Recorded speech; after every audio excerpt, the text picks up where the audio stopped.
The fighting fields of For Honor are about to get a lot busier. During the closed alpha from September 15th to September 18th, select players from around the world will take up arms as 6 of the 12 playable heroes of For Honor.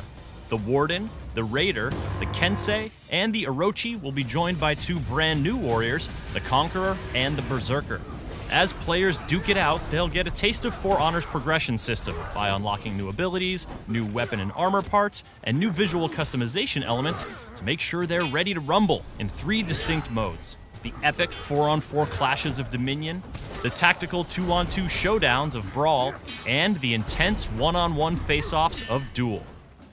You'll be able to watch the alpha in action as players stream their gameplay online, and we recently spoke to creative director Jason Vandenberg about how there's nothing like dueling someone one-on-one. Jason, we are here to talk about duels. You are a man who knows his way around a duel, a virtual one at least.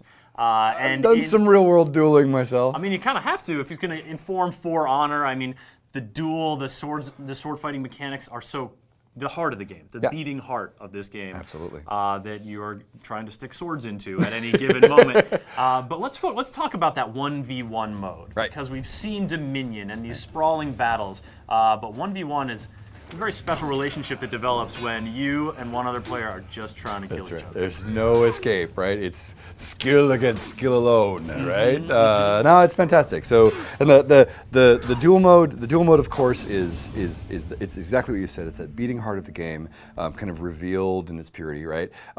And it shows the full set of sort of fighting strategy tools that you have available to you, right? You have, because we have our 3 stances for our guards, right? Where we're like right, left, top, and that's that rock, paper, scissors mind game, right? But there's this whole layer of strategy that goes under there because we also have the guard break systems. So if you're fighting against somebody who's being too defensive, right? You've got a tool to just open them right up, right? And that's if you're close enough, right? I can guard break you. And it doesn't matter what stance you're in.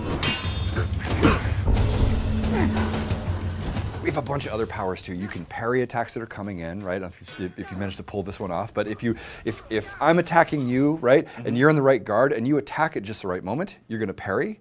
And what that does is it's just going to give me a longer stun, right? It gives you a nice little speed bonus, right? And it's going to give you an opportunity to take the initiative back. But if you start thinking about that stuff too much, your fundamentals break down, and all of a sudden they're just chopping you on the head over and over because you're not blocking. There you go. So it kind of feeds back into itself strategically. It creates this loop of like, okay, I've got my fundamentals. What else can I try? Okay, but like that's it. In doing all that sort of just like fighting, getting that together. Yeah.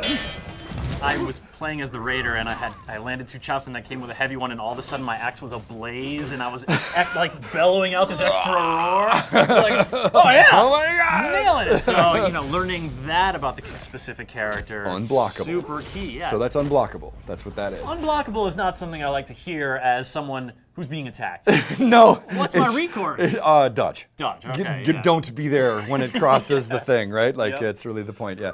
Each of these systems are all in play at the same time, and that, I think, that's the experience of learning For Honor. That is your brain sort of starting to comprehend how all these pieces come together so that switching to the right system at the right moment becomes instinctive rather than something you have to think about consciously, right?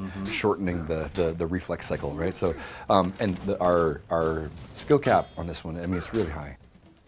So the other piece to sort of bring all that together to kind of complete the mode, of course, is that Duel takes place in our maps, in our multiplayer maps, right? And it's played over its best is 3 out of 5, right? But each round is played in a different location, right? You move from spot to spot to spot, kind of across this map, and so you're constantly having to adjust your duel for being in this new location, so you can't just repeat the same stuff. Even if you're fighting the same person in all those rounds, your environment is changing. Duels can be over really quick, but they can also, get intense. If you're really well matched. Yeah. And it is a mode that just like really gets my blood up in that good way. Yeah.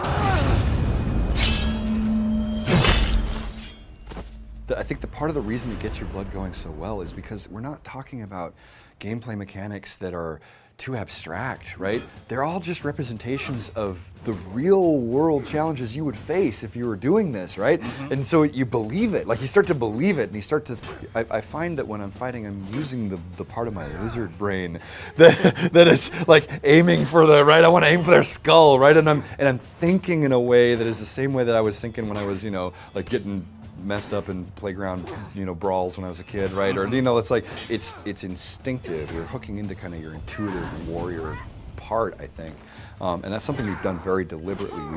We've tried to stay away from mechanics that are too intellectually loaded, that force you to think too much about keeping track of stats or that stuff. Keep it that intense immersive experience, right? Yeah. And Duel is, like you say, it's the most personal mode in the game. It's you and this one other person, right?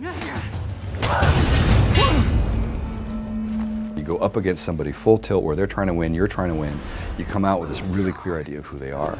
And in For Honor, I love it that we can be fighting, right? I can be like, ting, ting, ting, that was great, that's cool. And then I get done with that match and I'm off and then we have a couple more matches and I come back and we get matched again, right? And now we're back together and I don't even look at your name. I'm like, ting, ting, ting, I know this guy.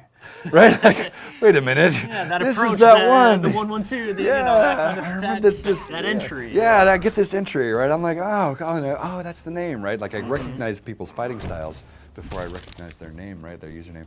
And I think it's just fantastic because it's one of the essential truths of just dueling and normal in real life, and it translates really well over to the game. So.